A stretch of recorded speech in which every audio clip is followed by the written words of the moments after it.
As we're gathering the speakers off to the side for the first panel, there are a few people I want to welcome. First is the Utah Attorney General, Mark Shurtleff. Mark, thank you very much for making the trip.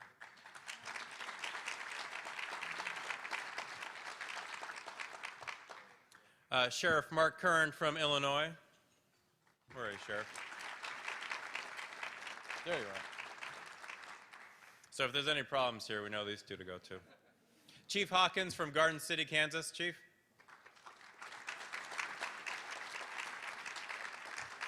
So if the AG, the sheriff, can't hold it together, the chief will fill in. Supervisor Mary Rose Wilcox from Phoenix.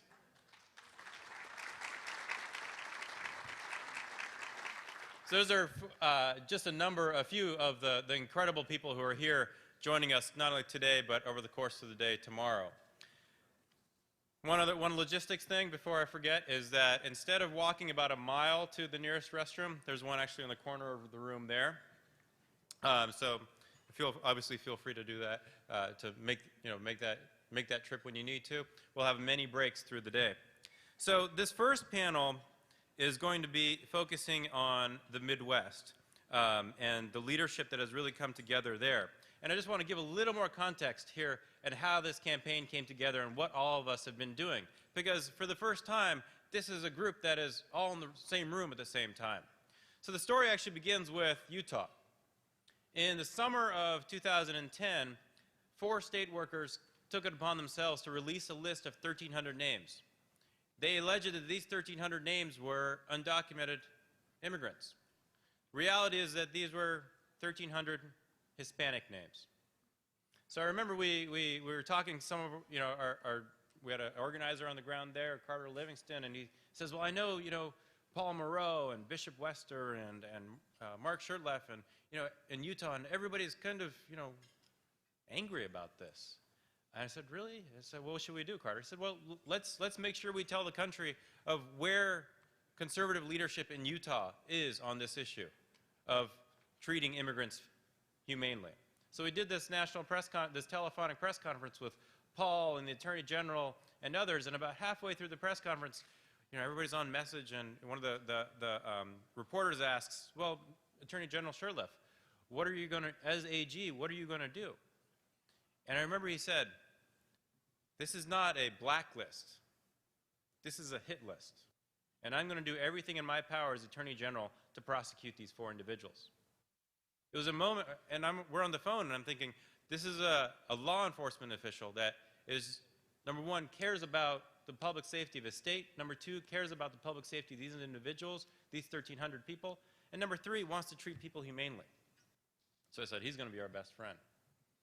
What happened over the next 6 months is that the state of Utah, the leadership in the state of Utah, came together around the Utah Compact, and we'll hear more about that later. But that triggered an incredible wave of energy across the country. We saw compacts passed in Indiana and Iowa. We then started to do work at a regional level. In the Mountain West, there was a Mountain West Regional Summit. There was a Midwest Regional Summit. There was a Southeast Regional Summit. We had leaders like former Attorney General Alberto Gonzalez speak in the Southeast Summit. We had leaders like Grover Norquist from Americans for Tax Reform speak in the Midwest. And we had all of you. So many of you spoke at those and led at those regional events. And then another effort that came together by leadership of evangelicals is the Evangelical Immigration Table, where on June 12th, Pastor Fleming from Houston, Noel Castellanos from Chicago, Dr. Richard Land from the Southern Baptist Convention, and Stephen Bauman from World Relief and others came together and said, these are evangelical principles for immigration reform. So we saw just the debate changing and the country's mood and the country's conversation about immigration changing. And that's why we're gathered here today. So let's get to our first panel. It's going to be moderated by Charles Kuck, who is one of our greatest friends in the country in terms of immigration reform, and also just an incredibly fun and nice person, too, to boot. He's the managing partner of Kuck Immigration Partners based in Atlanta, a former national president of the American Immigration Lawyers Association, and just an incredible leader on so many different issues. So, Charles, I'll let you take care of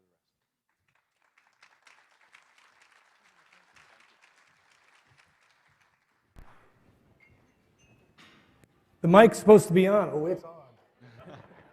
It's really on.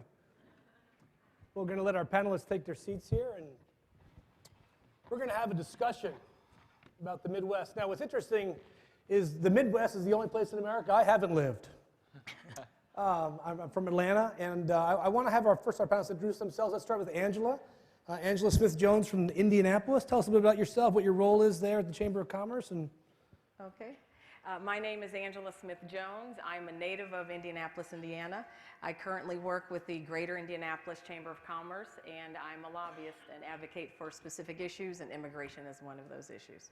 Terrific. And Indiana, of course, been one of the focal points for the anti-immigration movement as well.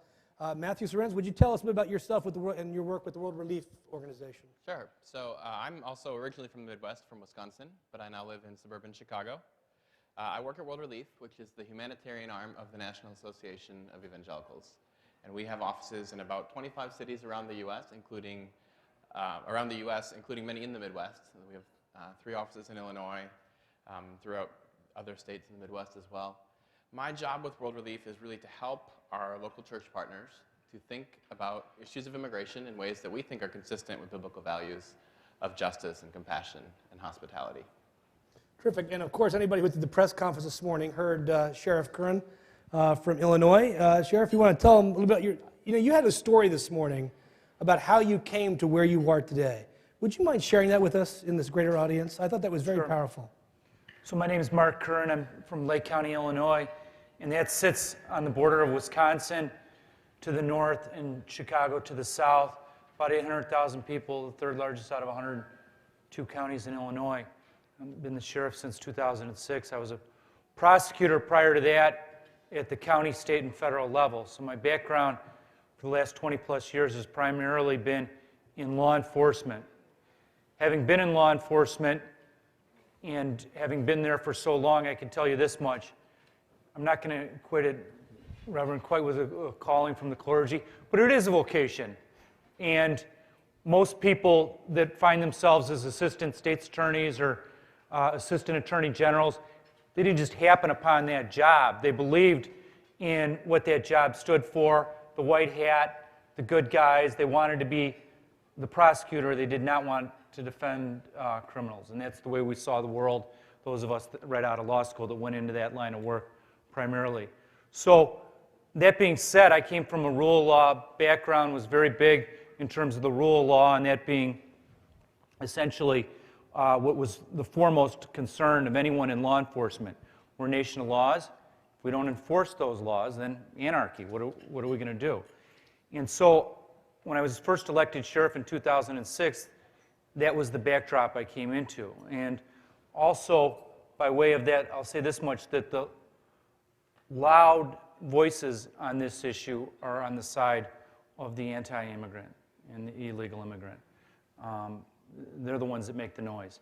So I would hear these complaints, and initially I applied for 287G status and was going down the road of, we need to enforce these laws, that's it. I mean, you're illegal or you're not. And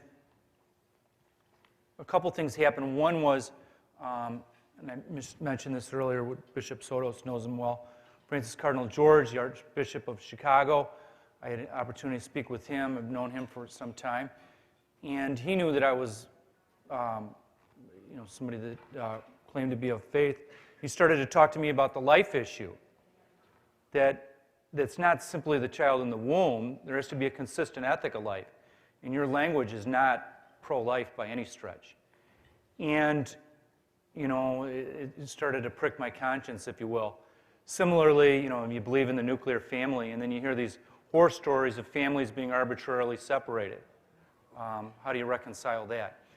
As I delved deeper into the immigration issue, and knowing in Chicago where we'd see people that came for half the year and then leave for half the year, we knew that I knew personally that they didn't have papers, and that was our immigration system.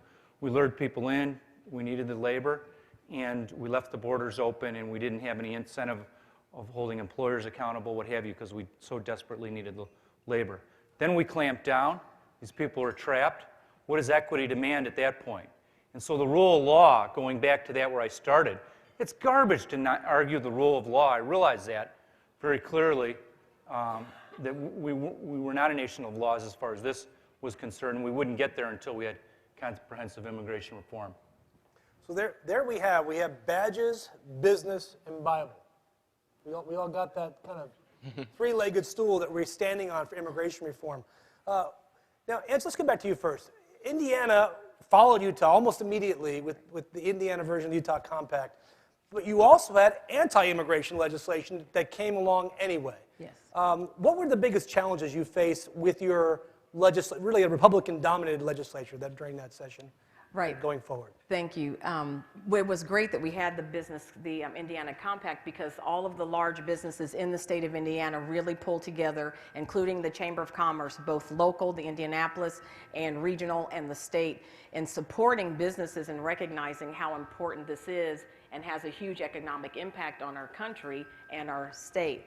But at the exact same time, the legislature was really pushing anti-immigration legislation, which unfortunately successfully passed. But what it did is it put us in a position as businesses to come together and get our voice stronger, which it continues to grow, and try and really kind of understand what was really the impetus of that legislation. To date, we still don't understand exactly why, but because of the strong and heavy Republican Senate at the time is where the language originated, it was successful in passing out. We were able to modify languages so it wasn't so detrimental to businesses as it was originally, but kind of going back to what the sheriff was saying, it has a huge impact on life, and it also has a huge impact on the economic core of our community. Do you see this next legislative session will start, I assume, in January or shortly thereafter?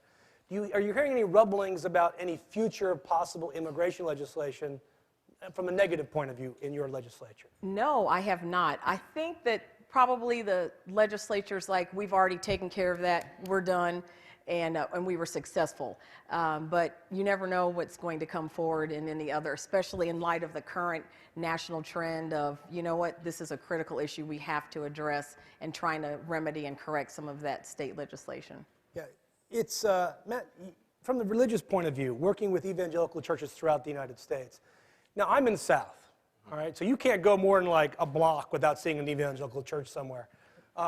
What I've noticed in my 20 years in the South, particularly the last 10 years, is they all happen to have Spanish or Korean signs now underneath their main message board. Yeah.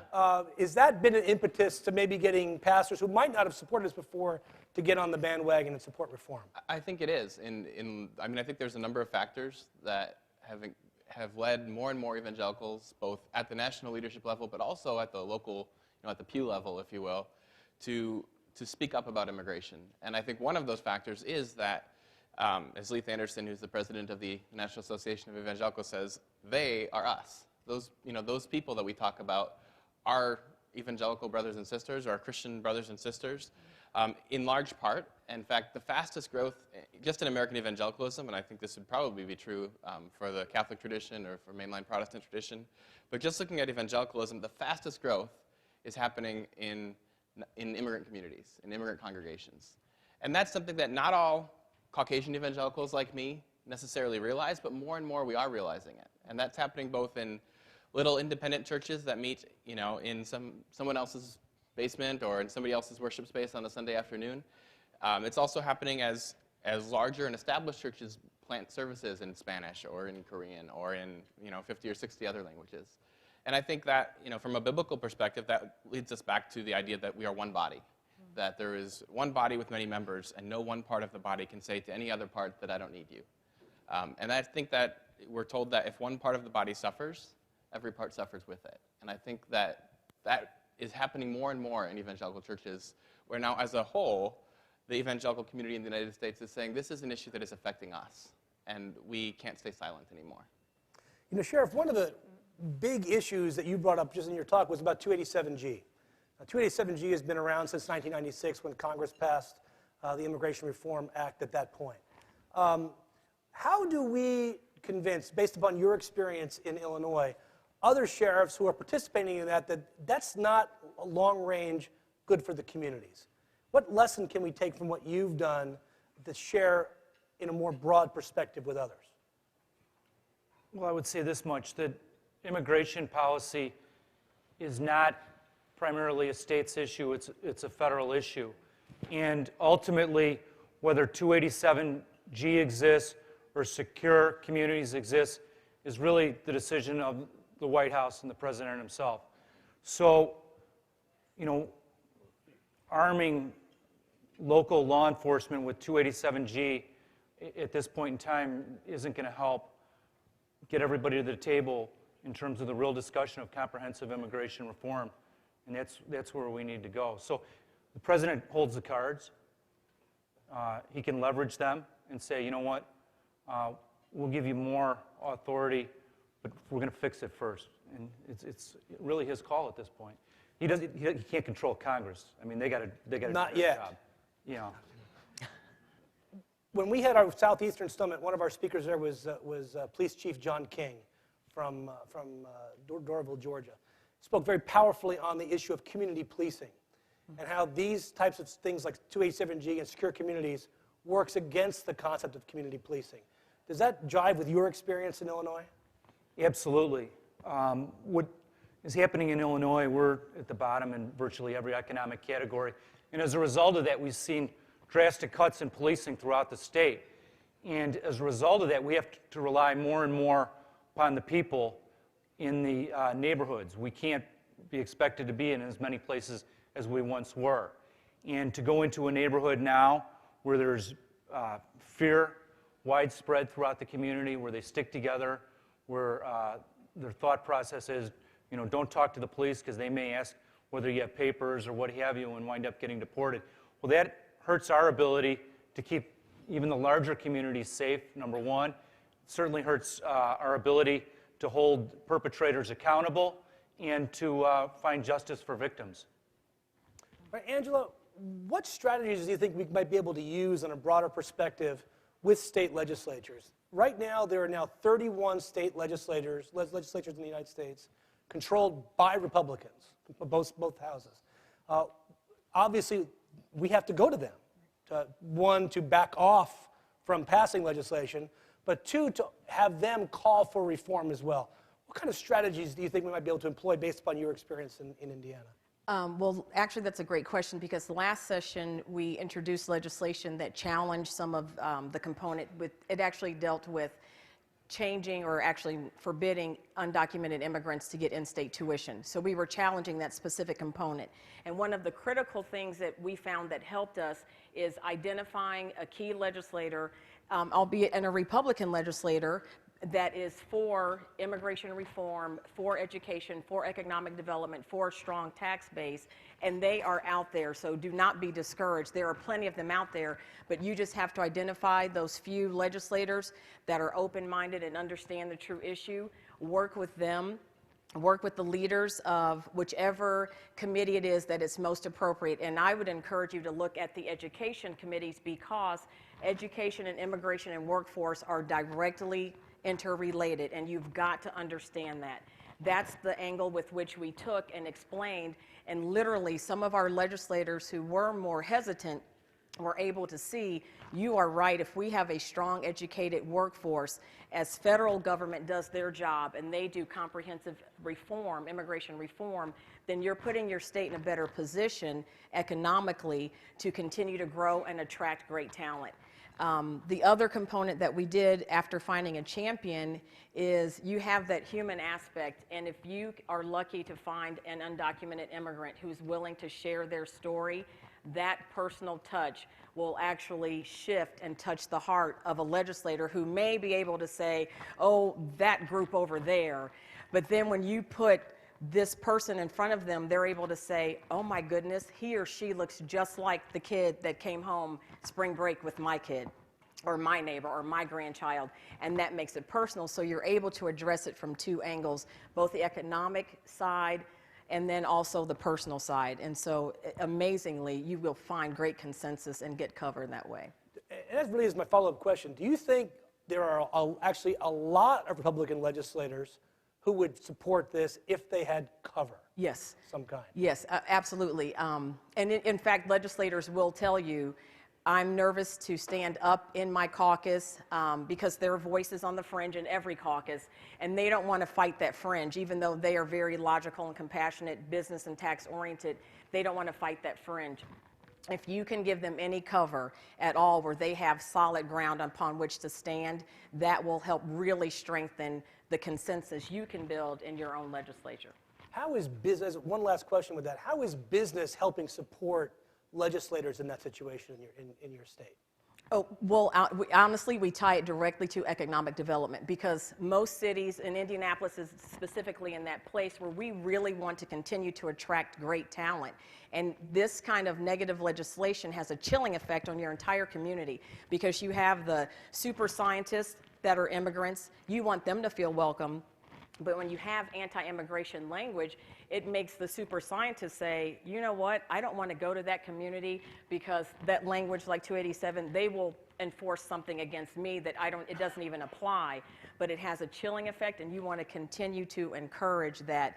This helps to strengthen our economic core when we continue to address comprehensive immigration reform.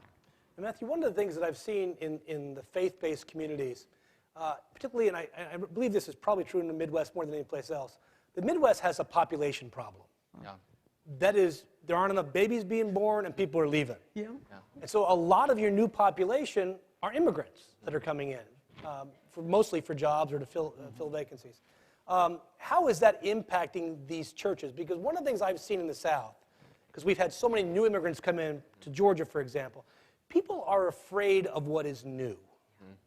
Almost universally afraid of what is new. It might be good for them, but they're afraid of it. How are you using that through faith-based efforts with your work of relief?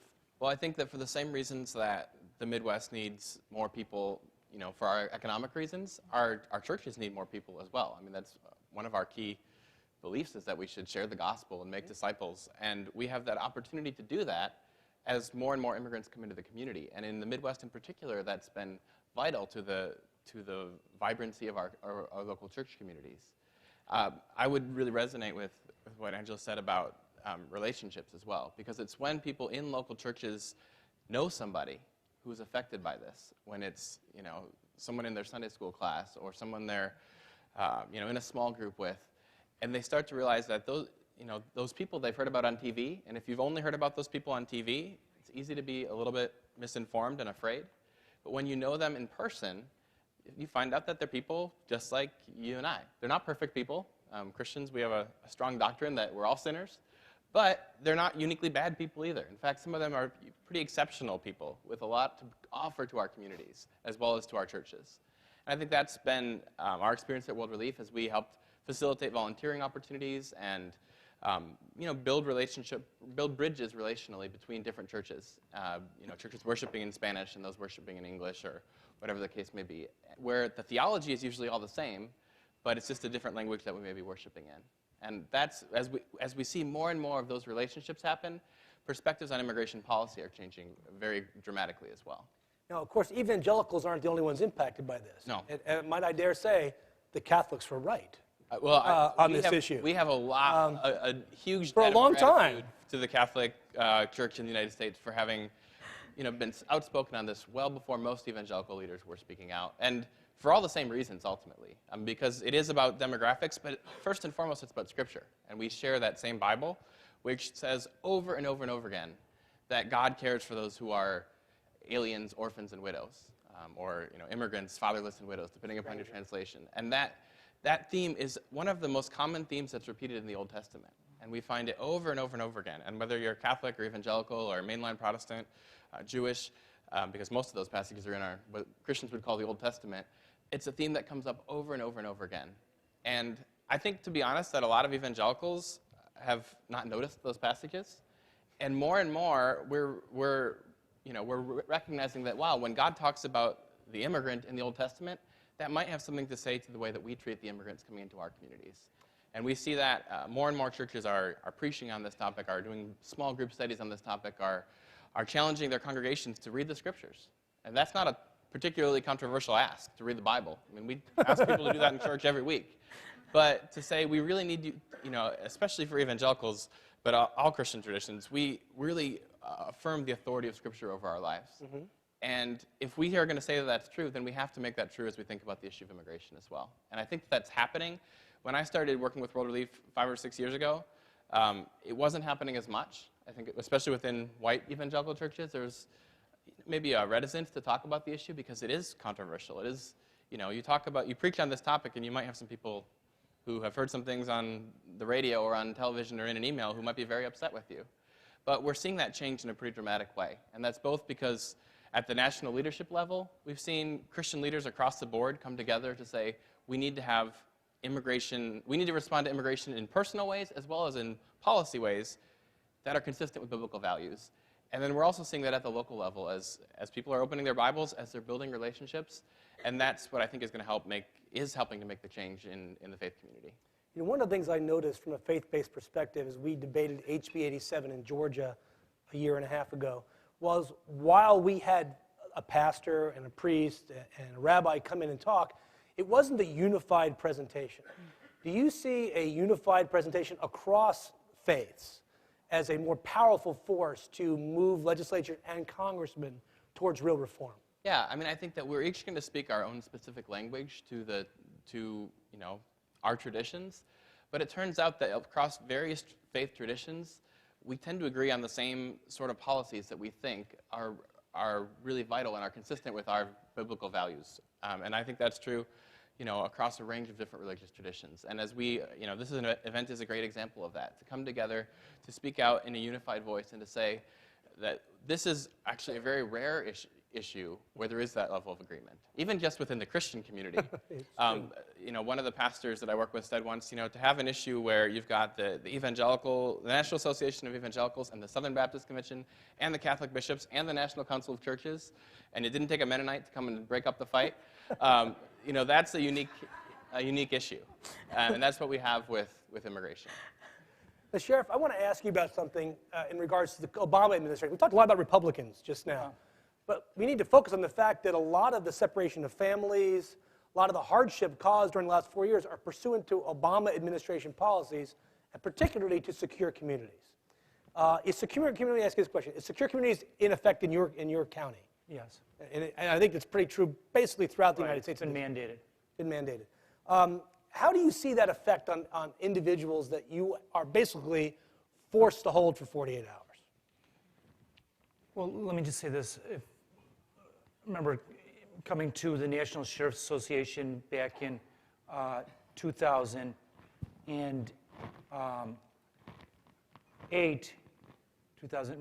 John Morton, the director of ICE, Immigration and Customs Enforcement, told us that if the federal government exhausted all their resources, they could deport potentially 400,000 people in a year.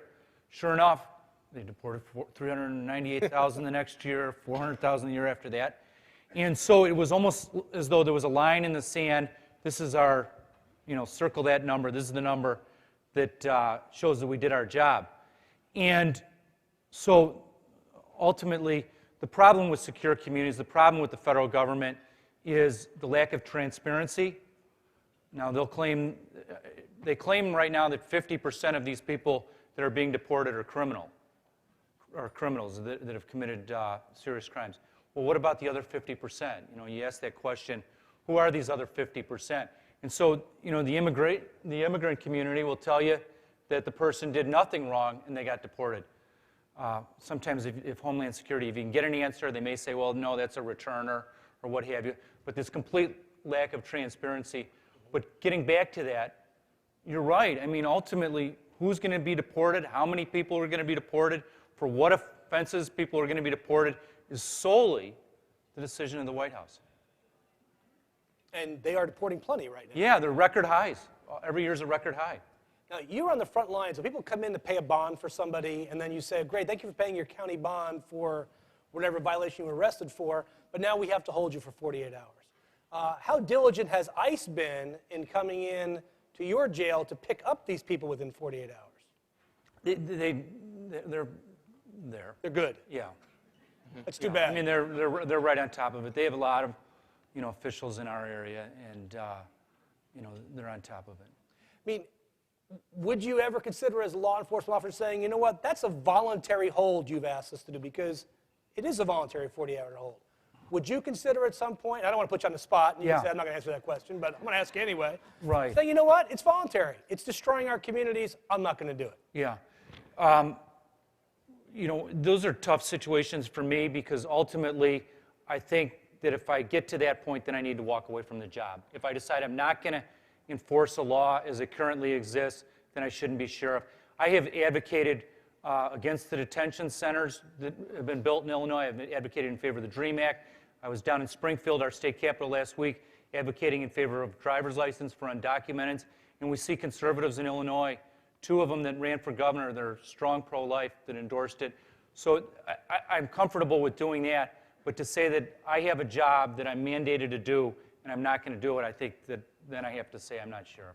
I think that's the appropriate response. But I think what you just said was important. You have been down as a sheriff to the state legislature saying, look, you guys are here to pass laws. Here's some bad ideas you should not follow. How have you been received as a sheriff, as a law enforcement officer down there? Well, I think Illinois, we get it. You know, our Republican Party was decimated from years of corruption and standing for nothing, to the extent that the membership was something that people basically hid. And now we know the realities, that there's Latinos and Polish immigrants and other immigrants, they vote as blocks. And even if they're going to throw hate-filled rhetoric from Alabama that they can get away with down there, we can't get away with that in Illinois. So you see an effective role for law enforcement at the legislative level. Republicans in Springfield, by and large, are very receptive. Now, the Midwest is a very interesting part of the United States because of this whole population shift that's going on right now, but also because the Midwest is the home of the lead anti-immigrant in the United States today, at least from a legal perspective, and that's the Secretary of State of Kansas, Chris Kobach. Do you see your state legislators, from your perspective, still listening to that voice out there? Yes, we should still be passing or considering or talking about anti-immigration legislation, or has this election changed that? First, Angela. Actually, in Indiana, they actually worked together, and some of the legislators actually filed a motion to intervene. Not to be too legalistic, I'm a lawyer too, sorry. But we're everywhere. Oh yeah, yeah, don't hold it against me. But we actually had an appeal against our anti-immigration language, and several of the legislators worked with him to file a motion to intervene to say, wait a minute, we know that the courts issued an injunction, a temporary injunction, where we couldn't continue to enforce this language, but we ourselves want to assert ourselves, even though we have an attorney general who is charged with representing us. We don't feel like he did well enough because we didn't win. And so they actually challenged on their own with him. So it is still some of the fringe, it's still a part of who they are in their voice and wanting to continue to press forward with anti-immigration through Indiana. Matthew, what are you seeing from your perspective? Well, I'm also in Illinois, so I think we have a very different experience in Illinois. And for many, frankly, Sheriff Curran deserves a lot of credit for that. He was down there last week, and he was all over the newspaper. And I think he's been very helpful, and a number of others have, many in the faith community, who are traditionally Republican constituencies. And we have a lot of Republicans. In fact, today in Illinois, there's a number of Republican state senators, former governor, former gubernatorial candidates, who are all standing up for driver's certificates for undocumented immigrants. So actually going in the other direction than what some states are doing. So I think we're in a good place in Illinois. We still have work to do. But I'm really grateful for the Republicans in the state of Illinois, and I think that, frankly, that's a model for what I would love the Republican Party to look like across the country. In saying immigration is not an issue we're going to let the Democrats own. It's an issue that's an issue of justice and of compassion and of practicality as well. I mean, it's not good to get in a car accident with someone who doesn't have a driver's license and probably then doesn't have insurance. As I'm very sympathetic to the situation of undocumented immigrants, I still don't want to be in that situation. And, I think that's a reality that we're helping to address in Illinois. And the Republican Party, in large part, has been, helpful in that. And I hope we can see that at the national level. Sheriff, when was the last time you were elected? When was your last election? 2010. Okay, so this was an issue, I assume, during your election at that time. Right, absolutely. How did you weather that storm, so to speak? You know what, ultimately, I was talking with the Arizona delegation before, and I had spent a week in my own jail after meeting with Chuck Colson and felt like the prompting, the little voice. And on this issue, that little voice of conscience, I knew I was wrong. I didn't care. And so I was scheduled to speak at a Tea Party event. I thought, what better time to say, hey, I'm completely wrong, and so are all of y'all. And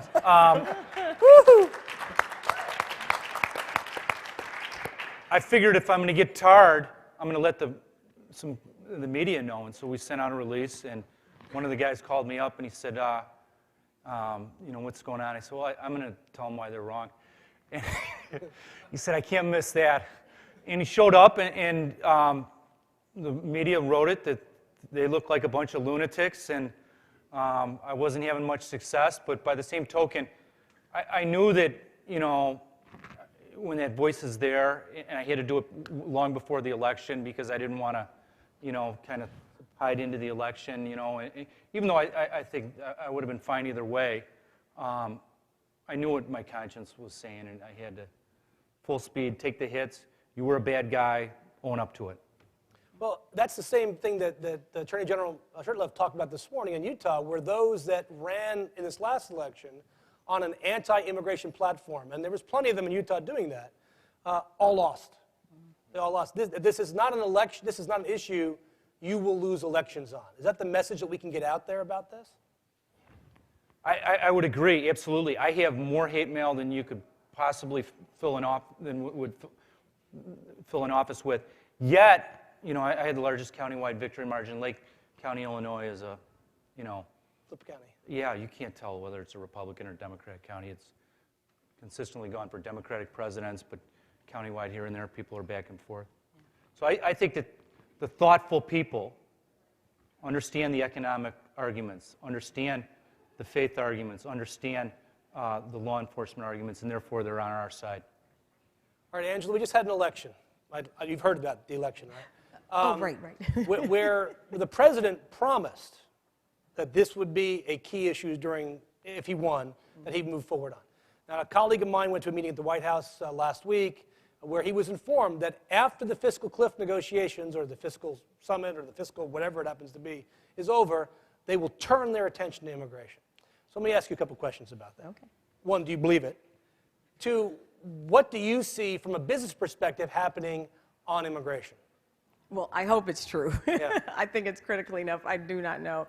But from a business perspective, I know, especially in Indiana, our core businesses throughout the state, it is a critical issue that must be addressed nationally because, as I stated, you will find what happens, and this is throughout the country, there is a gap in our workforce of those who are skilled enough to take in even entry-level positions anymore. And so if we don't really implement the DREAM Act or something along those lines where we can really do immigration reform where immigrants, undocumented and alike, can really get a strong, solid education, we are continuing to dwindle that workforce, and that directly impacts business. And so as you want more talent to come, but you don't have a workforce that is educated or skilled enough to fill those positions, those companies will leave your community, and that will weaken the entire economic core of your city and your community, and that's not even looking at the emotional and personal aspect that will be deteriorated as well. So businesses are very well attuned to this, and in Indiana actually have a very strong position of how important it is to embrace comprehensive immigration reform. It is for the benefit of our country. Unless you are full-blooded Native American, you are the descendant of an immigrant. And it is upon you upon which this country was built, and we've got to keep up with the times. The immigration law we have now, it was great for what, 1600, whenever the heck it was written. It seems like it hasn't been modified since then. But now we live in a global economy. And for the United States to continue to compete, we have to have a strong, educated workforce. We have to have comprehensive immigration reform, and we have to stick together and recognize that it is each one of us and our history, our families, who played a part in the fabric of this country. And so, of course, we should continue to have that same mindset for any and every immigrant that is coming into our country, that there be a fair way to get people documented, get people here, and continue to grow our entire community, economically, emotionally, educational. And so that are the businesses in Indiana get that, and most of your large corporations get that, and we'll continue to say that to the White House and everyone in Congress because it's critical. You know, one thing I noticed back in 2007, I sat in Senator Chambliss's office while they were taking the vote, or right before the vote, and the phone was ringing, boom, boom, and ring calls just coming in all the time, 100 to 1 against immigration reform. Okay? Now, we knew from the polls that 67% of Americans supported immigration reform, even in 2007. So the one lesson I took from that is that angry people call their congressman. Yes. Happy people don't call their congressman. Sure. So how can we make people angry?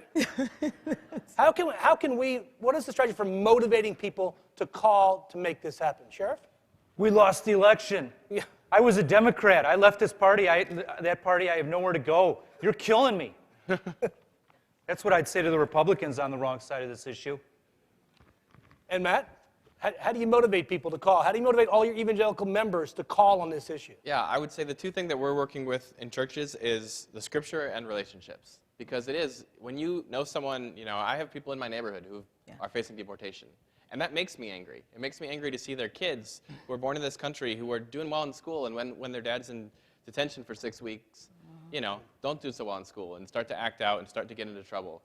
And that does make me angry. And it makes me angry because of my convictions, my faith, which tells me that that's not right, that that's not what God intends for that family. And so we're challenging people in churches to go back to the Bible. We're challenging our legislators to go back to the Bible, because most of them say they believe it. And we're challenging them, well, why don't you, read through these? Most of them can read as well, in case you wonder. Yeah. High percentage of them are literate.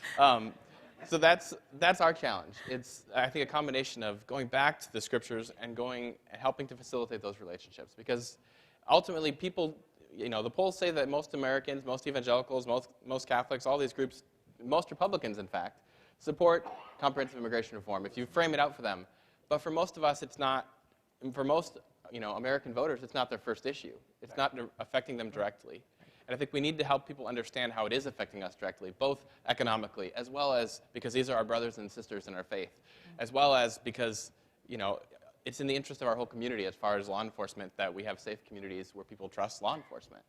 And I think as that message is getting out, and churches are part of putting that out, I think we are seeing more and more people saying, I can pick up the phone and make a phone call about this. I can handle that. That's something I'm willing to do. Great. We're going to have a question and answer session now. Bring up Ali, and he can, I think he'll tell you how to do the question and answer part. So, in the middle of your table is a notepad and hopefully some pens. So since it's a big room and a lot of space to cover pretty quickly, if you have questions, please write them down. We've got a few runners in the room who can grab the questions from you, and we can kind of, have some dialogue going back and forth. But my first question for the panel while we're waiting for people to queue things up, Matt, I was wondering if you could spend a minute or two talking more about the evangelical immigration table and how it came together, but also what the plans are for the coming year. Yeah.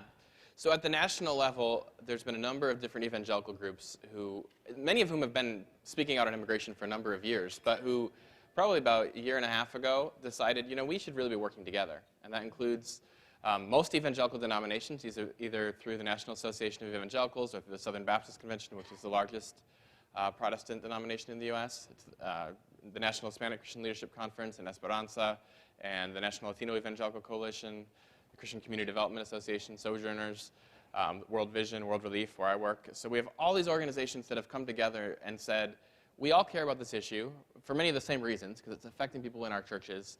How can we speak with a unified voice, even just within the evangelical community, which frankly hasn't happened until that point very well. So we put together a statement of principles that we think is consistent with biblical values, and we launched that last June. We had a whole host of nationally prominent evangelical leaders sign on to that statement, including heads of denominations, presidents of seminaries and Christian colleges, executive leadership from key evangelical institutions like Focus on the Family or InterVarsity, the Navigators, Prison Fellowship. And we launched that statement, but at the same time we're working on the local level. And frankly, that national statement is really helpful to me as I go to a local pastor in Wheaton, Illinois, and say, well, this is what these key people you trust are saying, but here's what are you saying to your congregation? Have you spoken about this topic. Not necessarily, you're going to get up and give a sermon on comprehensive immigration reform. That's not how most of our churches work. But you maybe should give a sermon on Leviticus 19 once in a while. And there's a lot of passages in Scripture that we should be speaking to and letting it inform our position. So the newest thing we're doing, I talked about challenging legislators to read Scripture. Starting just after the Christmas holiday, we're going to be challenging both people in our congregations as well as some of our elected officials we're going to give them a bookmark that had 40 passages of Scripture on them, just a reference. They can stick it in their Bible and challenge people to read one passage of Scripture per day for 40 days and to commit to prayer. So we're challenging folks all around the country to do that. We have a lot of big churches that are interested in participating, but also asking our legislators to do the same thing. It's not a hard political ask necessarily, but we really feel that, especially for someone who says that they believe the Bible, that's going to help influence the way they think about this issue. Great. Angela, this might be a question for you. In terms of in the business community and the impact of worksite enforcement, like the I-9 audits and other issues that really, obviously, we want to make sure that, like how the sheriff put it, where DHS is able to enforce laws, but what's the impact of, say, the audits on particular industries in Indiana, and what's the reaction of the business community to those types of things?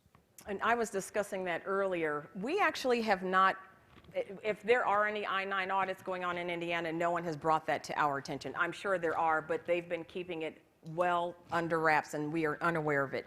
When there was legislation that contained language that in violation, knowingly hiring an undocumented, and all of the fees that were issued depending upon which time it was a violation, the business community was very strong and up in arms and got that language modified. But I am not privy to anyone who has been audited lately and how that has impacted their workforce.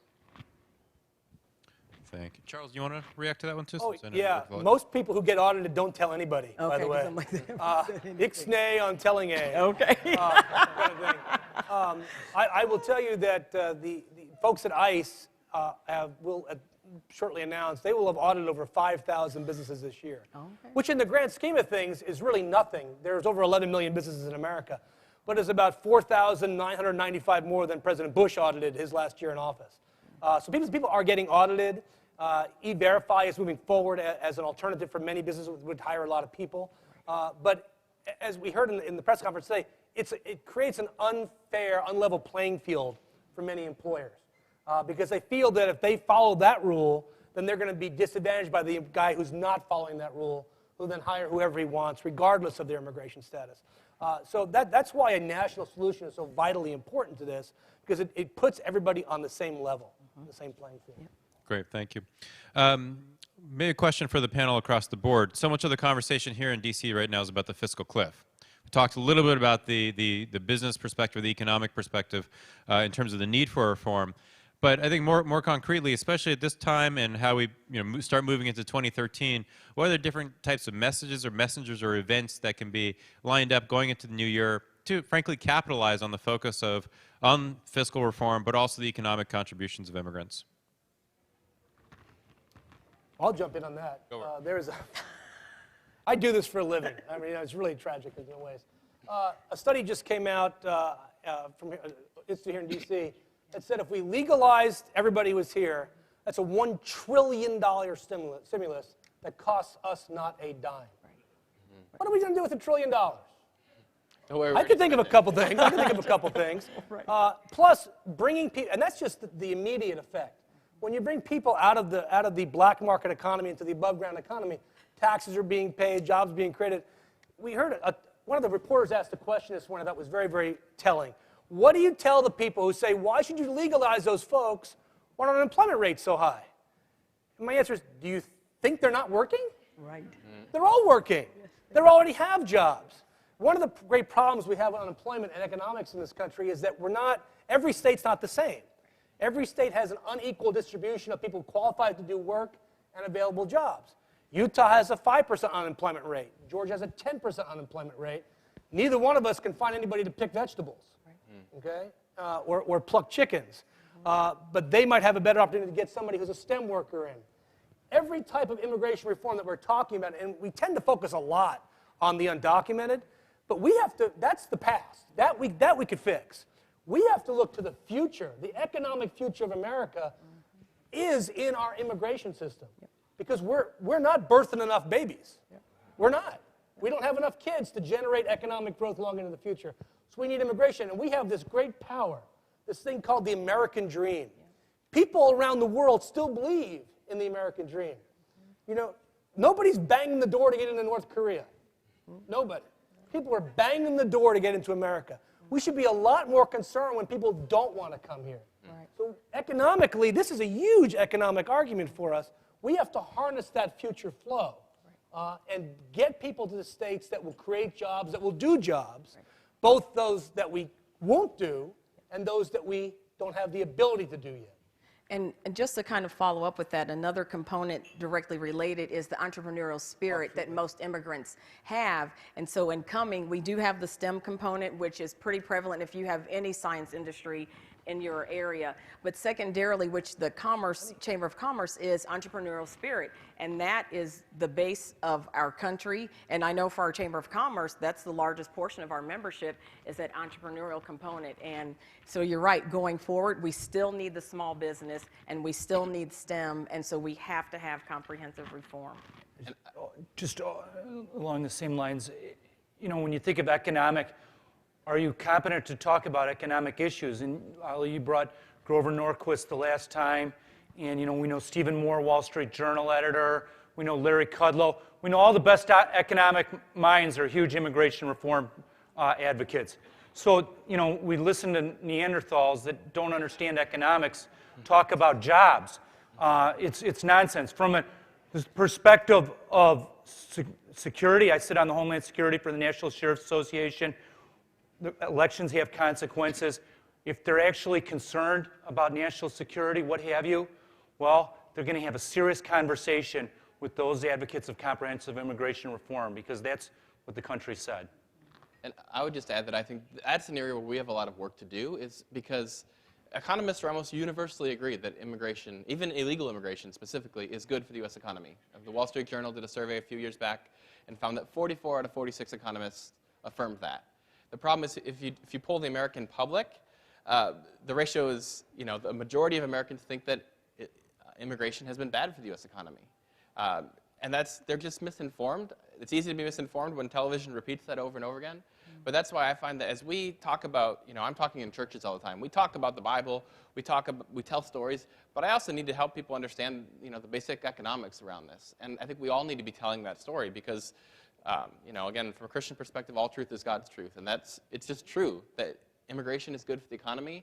The fact that a lot of our, you know, a lot of people in this country don't know that is part of why I think it's probably the fundamental reason that people are a little bit concerned, because we all vote on economics. I mean, evangelical voters, their number one issue, it's usually economics. Even in, you know, there's a lot of other issues we care about, but we all think about our personal well-being, our family's well-being. Immigrants aren't bad for that; they're good for that, but we need to get that message out. Sheriff, a question, and maybe you touched on it a little bit, but let's just say this is a room of you know, constituents who are not terribly happy with your immigration position.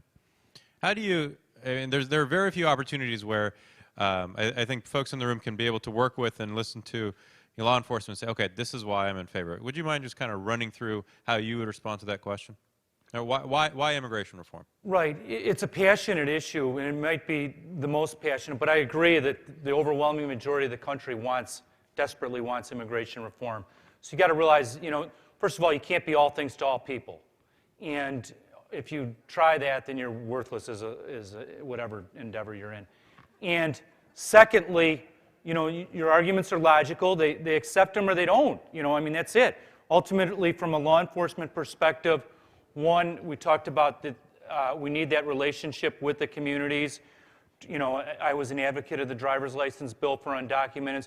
We need these people to be getting to work. We need safer roads. We need some assurance that they've taken an exam and that there's a process that vouches for them. These are all logical arguments. We're not, you know, the bulk of these people are not going to be deported, so wouldn't they like to be able to provide for their family just like you'd like to provide for your family? Like Charles said, we reproduce at a rate of less than 2.0 for the first time in American history, and we're going to say we don't desperately need these people? I mean, there's no workforce behind us. So last question, I think, for the panel, and this will include you too, Charles, but although even though you're not from the Midwest, we'll make you an honorary Midwesterner. Thank you. You bet. As a non-Midwesterner, I'm deputized to do that. So in 5 words, what is the Midwestern approach to pushing for immigration reform?